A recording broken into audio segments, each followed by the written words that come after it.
सुल्तान। आप पंचकुला से ही हैं। सुल्तान जी, जिस तरीके से नया वक्फ संशोधन बिल कानून जो है पास हुआ है और मुस्लिम समाज के लिए कहीं ना कहीं अलग अलग तरह की जो है धारणाएं सामने आ रही हैं कि कुछ लोग कह रहे हैं कि इससे नुकसान होगा, कुछ लोग कह रहे हैं इससे फायदा होगा, सरकार के लिए फायदा होगा, आपको क्या लगता है? हमें तो ये सही लगता है जब सरकार लेके आ रही है मुसलमान के लिए एक अच्छे ले आ रही होगी। पर ये है मस्जिद है, दरगाह, ये कब्रिस्तान है, ये नहीं टूटने चाहिए। बाकी सरकार अभी 3 तलाक लाई थी, ये सब कुछ लाई थी, सही लाई थी, कोई मुसलमान से कोई दिक्कत नहीं। ये लोग वह भड़का रहे हैं, ये कर रहे हैं, लड़ाई झगड़े ये हो रहे हैं। अब मैं यूपी में पहले रात को जाता था तो डर लगता था। अब मैं रात के 12 बजे या 1 बजे 2 बजे जाता हूँ मोटरसाइकिल से, कोई दिक्कत नहीं आती, पूरा साफ है। ये तो उन्होंने बहुत बड़ी काम करा है। अब कोई दिक्कत नहीं आती। पहले डरते थे मैं, यार रात को कोई कहाँ जाएंगे हम, कहीं नहीं आएंगे, ये डरता था। अब पूरी रात को भी सफ़र करता हूँ, कोई डर नहीं लगता। अमन चैन बढ़ा है हरियाणा में भी, जैसे भाईचारा जो है मुस्लिम हाँ, समाज और भाईचारा हिंदू हमारा समाज भी है। में। मेरे यार दोस्त हैं 10-15 हिंदू हैं, हम साथ में खाना खाते हैं एक ही में ही। वो मेरे साथ खाते हैं, मैं उनके साथ खाता हूँ। आपस में ऐसा कोई नहीं है ये मुसलमान है, ये हिंदू है, मैं इसके साथ नहीं रहूँगा, ये ऐसे भी नहीं है, ऐसा कुछ नहीं है। नया कानून से सरकार जैसे दावा कर रही है कि जो जमीनें हैं जो कुछ अन्य लोगों ने कब्जा रखी हैं, वक़्फ़ की जमीनें हैं, तो उनसे वो कब्जे छुड़वा के वक़्फ़ के नाम लीगल तौर पर रजिस्ट्री कराई जाएगी। और कल को जो मुस्लिम समाज है उनके लिए वहां पर कुछ इस तरह के इंस्टीट्यूट बनते हैं, कोई शिक्षा को लेकर, हाँ, चिकित्सा को लेकर, बढ़िया है तो जी, आपको इसको लगता है बढ़िया इससे है। सुधार होगा हाँ, समाज बढ़िया में? है। जैसे जिसने कब्जा कर रखा है जो छूटेंगे, कोई कॉलेज बन जाए या हॉस्पिटल बन जाए, शादी हॉल बन जाए, ये दवा निकले फायदा बढ़िया है, ये तो होनी चाहिए। तो मुस्लिम समाज आने वाली जो पीढ़ी है, बच्चे हैं, उनके उनके लिए लिए बहुत सुधार बढ़िया होगा होगा। और इसमें। मोदी जी हमेशा गरीब और मुस्लिम की भलाई के लिए काम करते हैं। पहले भी बहुत सी योजनाएं जो मुस्लिम्स के लिए लेके आए हैं मोदी जी। बहुत, चाहे चाहे 3 तलाक का मुद्दा हो, चाहे अन्य दूसरी सुविधाएं हों, हर मुस्लिम को उसका बहुत ज़्यादा फ़ायदा मिलता है। अभी जो वक्फ बोर्ड का विधेयक संशोधन लेके लाया जा रहा है, तो इसमें आम मुसलमान को बहुत फ़ायदा होने वाला है। पहले जो वक्फ बोर्ड की जो संपत्तियां थी या वक्फ बोर्ड के ऊपर जो कब्जा था, वहाँ कुछ प्रभावी लोगों का ही, कुछ राजनीतिक लोगों का ही कब्जा रहता था। उसमें आम मुस्लिम को कोई उस चीज़ का फ़ायदा नहीं रहता था।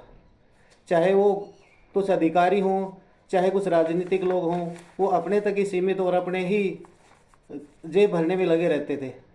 और अब जो विधेयक लाया जा रहा है उसमें पारदर्शिता रहेगी।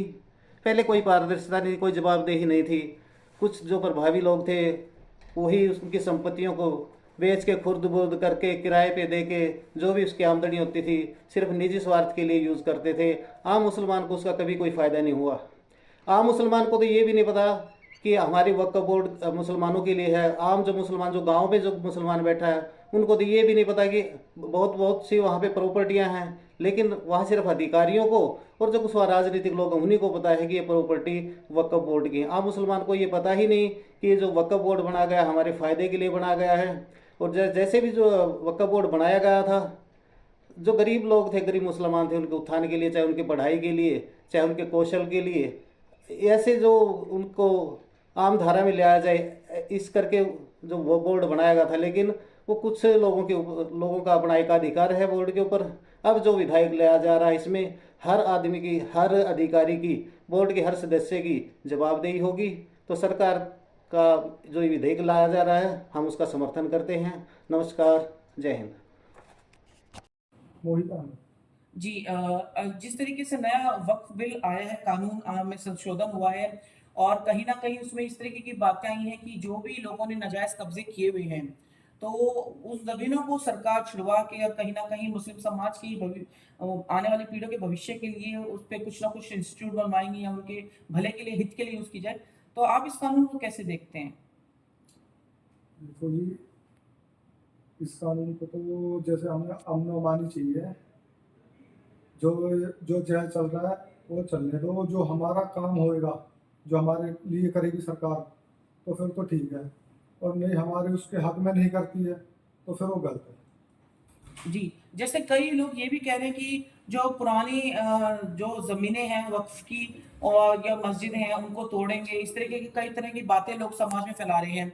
लेकिन सरकार ये दावा कर रही है कि उनको नहीं छुआ जाएगा, बल्कि जो किसी ने जमीन कब्जे की हुई है वक्फ बोर्ड की, उनको उनसे लेकर इसकी रजिस्ट्री जो है मुस्लिम समाज के ही हक में करके और उसके हित के लिए यूज की जाएगी। तो आप इस कानून की सहमत हैं इससे?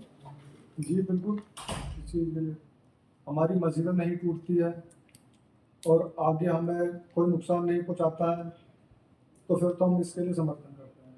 और हमारे लिए कोई नुकसान है तो फिर तो कोई फ़ायदा नहीं। वक्फ बोर्ड की हमारी ज़मीन जो है वो तो हमारे हक में ही आएगी ना, हमारे बाप दादा परदादा के नाम की ज़मीन है वो दान करेगी। वक्फ संशोधन बिल जो नया कानून पास हुआ है, दोनों सदनों में बहस हुई और उसके बाद राष्ट्रपति ने भी मंजूरी दी है और इसको लेकर कई तरह की बातें हैं, कुछ याचिकाएं भी सुप्रीम कोर्ट पहुंची हैं। लेकिन ये संशोधन असल में है क्या, और क्या ये किसी भी तरीके से आपको लगता है कि फायदेमंद है मुस्लिम समाज के लिए, उनकी आने वाली पीढ़ी के लिए? नमस्कार जी, और आपके माध्यम से मैं तमाम ही देशवासियों को सभी को मैं नमस्कार, अस्सलाम वालेकुम और सत श्री अकाल, जय मसीह। जो वक्फ बोर्ड संशोधन जो हुआ है, इसमें एक चीज़ मेरे समझ आती है कि सबसे पहले 370 का मुद्दा आया था, जिसमें कहा गया कि मुसलमानों के बहुत ही ज़्यादा खिलाफ है। जो विपक्ष की पार्टियां हैं, जिन पार्टियों में हम लोगों पर, खासकर मुसलमानों पर अनपढ़ता रखी हमारे लिए और हमारा वोट लेते रहे, बलगलाते रहे, डराते रहे। दूसरा, जो अन्य छोटी छोटी पार्टियां हैं, जैसे मानो बिहार में लालू जी हो गए और उत्तर प्रदेश में मुलायम सिंह जी हो गए, उनके बेटे हो गए, या इस तरह की और अनेकों पार्टियां हैं, वो हम मुसलमानों को इस्तेमाल और यूज़ करते रहे। हम अनपढ़ता के आधार पर यूज होते रहे। 2014 से मोदी जी जब प्रधानमंत्री बने हैं, उस टाइम से लेके कई बिल आ गए जो हर बार हाहाकार मचाया कि हाय रे मुसलमान मार दिए जाएंगे, हाय मुसलमानों का खून खींच लिया जाएगा, हाय मुसलमानों को कहीं ना कहीं सैटेलाइट भी बना बना के दिखाए गए, बहुत बहुत बड़े, कई कई हज़ार बीघा में के टीन के सैटेलाइट बना दिए। इनमें मुसलमानों को बंद किया जाएगा, इन्हें पाकिस्तान भेजा जाएगा, इनकी यहाँ से नागरिकता छीनी जाएगी। देखो, 370 का जब वो मुद्दा आया था, पास हो गया। आज कश्मीर खुशहाल है, ये मैं नहीं कह रहा हूँ। अगर यहाँ का कोई गुमराह व्यक्ति या जो गुमराह कर रहे लोग, वो आँख खोल कर देख लें, कश्मीर आज खुशहाल है। दूसरी बात, 3 तलाक वाला मुद्दा था, आज हिंदू या मुस्लिम वाली बात नहीं है। हमारी जो मुस्लिम बेटियां हैं, बहनें हैं, वो आज खुशहाल हैं। कहीं तक पहले भी हम कहीं ना कहीं जब फंसते थे तो कोर्ट कचहरी जाते थे, उस तरह का कोई कानून ठीक से न था। जब से ये कानून लागू हुआ तो लगभग कहीं ना कहीं न्याय मिल रहा है। दूसरी बात, एनआरसी वाला जो मुद्दा था, उस पर तमाम ही भारतीय के मुसलमानों ने दिल्ली के अंदर आके या जगह जगह पर रैलियाँ, धरने, प्रदर्शन वगैरह वगैरह किए, बहुत कुछ किया कि 370 अगर लागू हो गया तो मुसलमानों के साथ ये हो जाएगा, वो हो जाएगा, ऐसा होगा, वैसा होगा। वो भी लागू हो गया, पर आज तक किसी मुसलमान का कोई कान नहीं गर्म हुआ, ना कोई कान कटा और ना अपने चाह कटेगा, क्योंकि हम अनपढ़ता के हिसाब से गुमराह हो जाते हैं। कानून लागू हो रहे हैं और होते रहेंगे, और जो अब तक 14 के बाद कानून लागू हुए उससे मुसलमान खुश हैं। मैं उत्तर प्रदेश पूर्व में रहने वाला था, आज तो मैं हरियाणा वासी हूँ।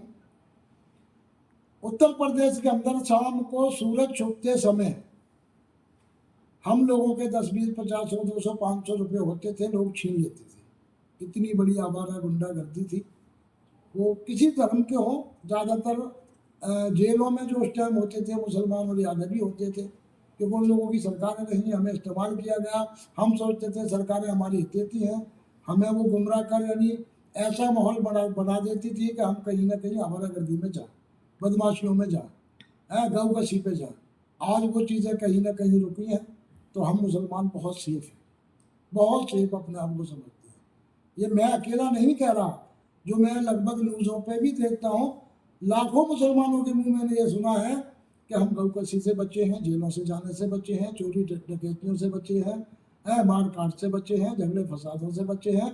फिर भी ये सरकार हमारा अभी तक पीछा नहीं छोड़ रही, और हमारा मुसलमान नहीं समझता कि कौन सरकार हमारे हक में है और कौन हमारे बेहक में है।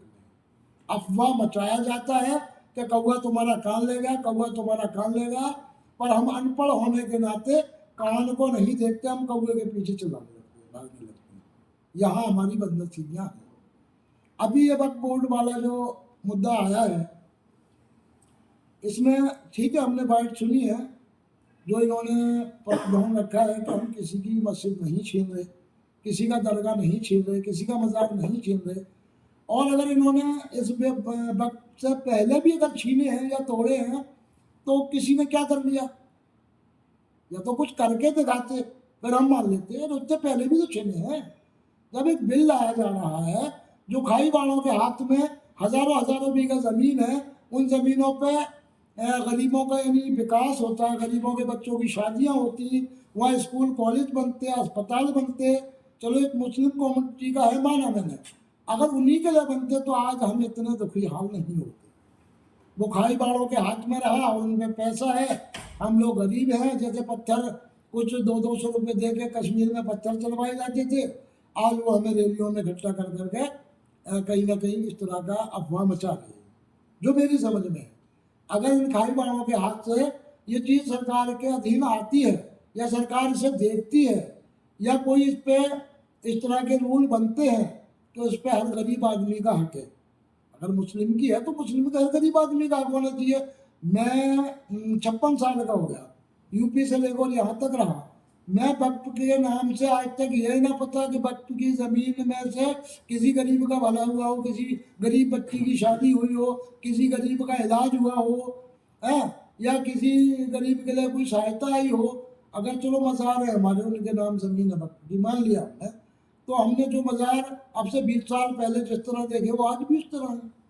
और पर हमारे लोगों में ज़कात और खैरात जो है कुछ जगहों पर लगती है, वो पैसा ही इतना हो जाता है कि हम अगर लगाएं ढंग से तो आज ये हिंदुस्तान हमारा चमन होता, वो पैसा भी पूरा नहीं लग पाता। तो ये तो खाम खा के विपक्ष जो है वो खाम खा का रोड़ा पाती है, खाम खा का डरावा देती है कि हाय मुसलमानों को मार दिया जाएगा, इन्हें निकाल दिया जाएगा, इनकी मस्जिदें छीन ली जाएंगी, इनके मज़ार छीन लिए जाएंगे। अरे भैया, मज़ार तो पहले भी टूटे हैं, कहाँ चले गए थे लोग? तो जैसे लाखों जमीनें जो हैं पूरे देश में अलग अलग जगह पर पड़ी, जिन पे कई अवैध कब्जे हैं कई लोगों के, चाहे वो किसी भी समाज से हों, किसी भी धर्म के हों, या जो बड़ी बड़े प्रॉपर्टी डीलर हैं इस तरह के। तो आपको लगता है कि इस कानून के बनने से, सरकार के अधीन आने से इन चीजों पे लगाम लगेगी, या वापस वो जमीन पे कुछ ऐसी चीज बन सकेगी जो मुस्लिम समाज की आने वाली पीढ़ी के लिए कुछ हो, जैसे हॉस्पिटल, जैसे आपने कहा स्कूल, या फिर इस बच्चों की शादी के लिए कुछ ऐसा धर्मशाला या कुछ बने उसपे? बिल्कुल बिल्कुल, तो ये चीज होनी चाहिए थी जो न की। अब जो है, अगर कानून इसकी तरफ ध्यान दे रहे मोदी जी या मोदी सरकार या मोदी के लीडर, तो अब जो खाई बाढ़ है उनके पेट में दर्द हो रहा है कि हाँ, हमारे हाथों से जो हमारे 5 लाखों की कमाई होती थी हमारी अपनी पर्सनल, वो हमारे हाथों से जा रही है। तो इसलिए ये रोड़ा रप्पा है। बाकी ये कानून लागू हो जाएगा, जैसे पीछे जो भी कानून लागू हुए किसी का कोई नुकसान न हुआ आज तक और ना हो, और इस कानून को लागू होने के बाद भी किसी तरह का किसी का कोई नुकसान नहीं है। जी, वक्फ बोर्ड भी जो है उसमें भी आपको लगता है सुधार आएगा इन नियमों के, कानूनों के? सुधार नहीं जी, महा सुधार आएगा। अगर मानो मेरे पास वक्फ की जमीन में मेरा मकान बना है और उसके कागज नहीं है मेरे पास, अगर मैं 10 आदमी किसी तरह से गवाही के तौर पे अपने गांव एरिया मोहल्ले के बुजुर्ग या जो भी है मैं पेश कर देता हूँ, तो हो सकता है सरकार कह रही है कि हम उसके नाम करेंगे, वो छीन नहीं रहे, पर यह रोड़ा है बस, उसको कानूनी तौर पे रोड़ा है। कुर्सी चाहिए ना, विपक्षी या जो भी अन्य दल बैठे हैं, इन्हें कुर्सी चाहिए, मैन कुर्सी की लड़ाई है, समझ गए। और रहा सवाल, तो को लड़ाई झगड़े तो पहले भी होते थे, आज भी हो रहे हैं, पर पहले क्या होते थे, पहले कांग्रेस सरकार सेंटर में होती थी, सर सहलाती थी, भेजा खाती थी, हजारों मुसलमान हमारे होश में मरा है लड़ाई झगड़ों में, अलीगढ़ क्या, मुजफ्फरनगर क्या, मेरठ क्या, मुरादाबाद क्या, रामपुर क्या, हजारों मुसलमान मरा है। और आज तक कोई उनकी देख यानी कोई किसी तरह की कहीं कोई सुनवाई ना, कोई केस चले ना कुछ हुआ। आज ये देखा हमने सन 2014 से लेके आज तक कोई हिंदू मुसलमानी झगड़ा नहीं हुआ है, छुटमुट चलो हुए भी हैं तो उस पर एक्शन भी हुआ है। अगर किसी कुछ लोग होते हैं शरारती जो आपस में कहीं ना कहीं भेदभाव रखते हैं या रखवाते हैं या झगड़ा कराना चाहते हैं, तो उस पर एक्शन भी हुआ है। और एक्शन बिल्कुल भरपूर हुआ है। वो चीज़ें ना हुई कि 2 महीने कहीं कर्फ्यू लगा तो 1 महीना कहीं कर्फ्यू लगा, तो वहाँ पर वो ट्रेन काट दी गई, या वहाँ पर वो ट्रक भरे आदमी मार दिए गए, या बस में से उतारे गए आदमी मार दिए गए, या उस गांव में उस शहर में जो जी 2 महीनों कर्फ्यू लगा है वहाँ टायर जला के बसें जला दी गई, गाड़ियाँ जला दी गई।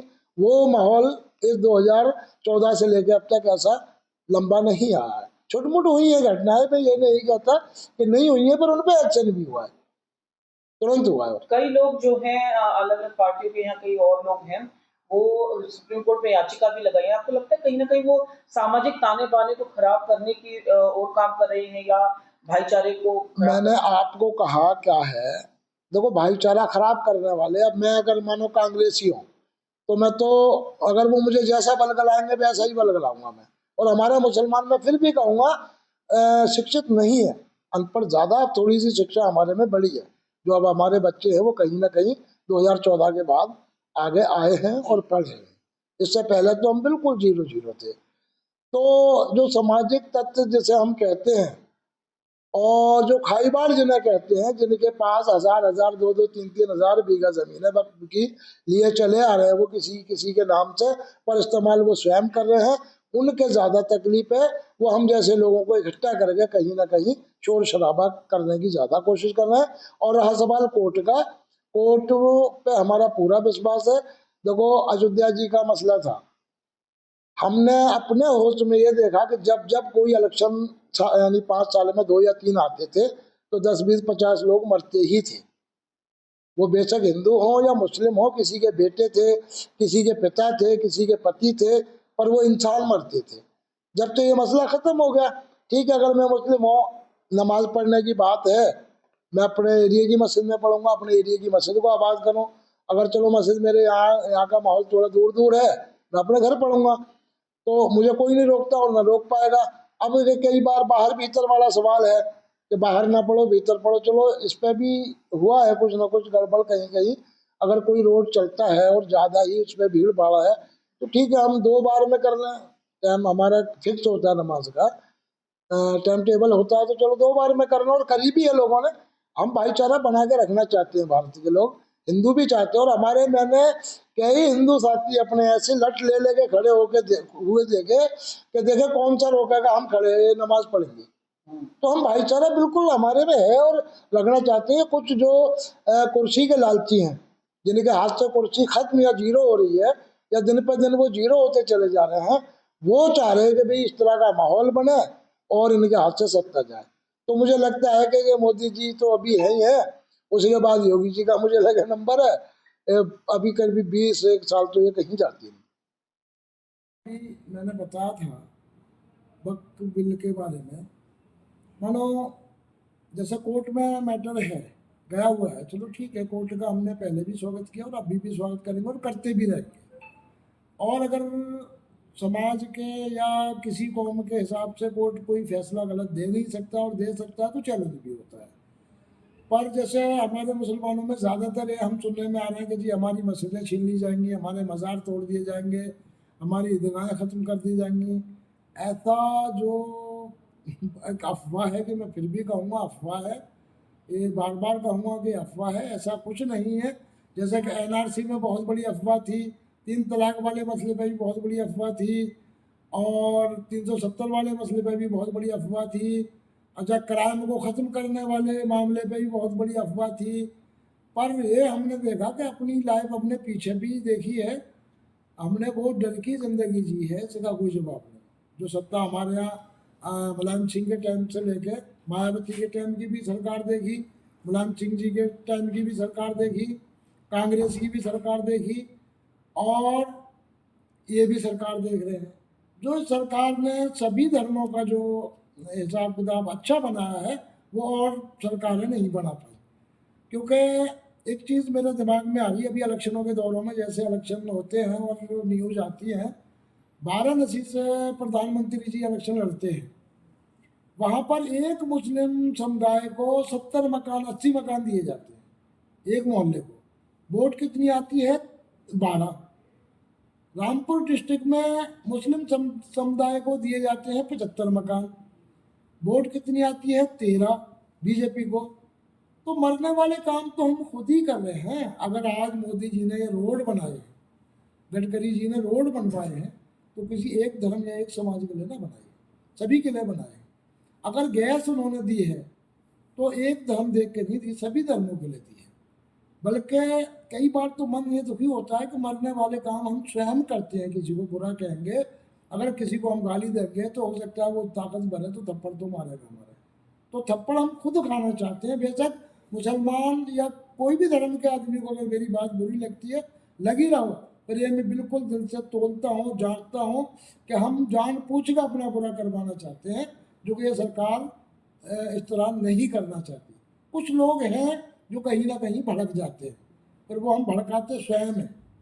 तो मेरा सभी से, आपके चैनलों के माध्यम से मेरी गुजारिश और विनती है सभी धर्म के लोगों से कि आपसी भाईचारे को अच्छा बना के रखें। जैसा कि पहले हम पिटते कुटते रहे और हमें पता भी ना लगता था हम किस रास्ते से, किस हिसाब से, किस गली से पिट गए। आज इतना तो है कि कोई ना कहीं मीडिया के माध्यम से या सोशल मीडिया के माध्यम से यानी 1 मिनट में सभी सूचनाएं आ जाती हैं। तो भाई इतने बेइज्जत मत बनो जो दूसरों के कहे अनुसार तुम बलगलाए जा रहे हो और खामखा की अफवाहें मचा रहे हो। अरे कम से कम आँख खोल कर और कान से सही समझ कर उसका विरोध करो, अच्छे रहोगे। खामखा वही वाली बात कि बटोगे तो कटोगे, ये किसी एक व्यक्ति के लिए ने कहा। हम एक परिवार ही है, अगर हम परिवार में बटेंगे तो कटेंगे पिटेंगे। तो उन्होंने अगर कहा तो यही कहा कभी बटोगे तो कटोगे, सभी धर्म का किसी का नाम नहीं लिया। तो इसका एक इशू बना लिया था। तो ये हमारे में इशू ज़्यादा बनाए जाते हैं। तो मैं सभी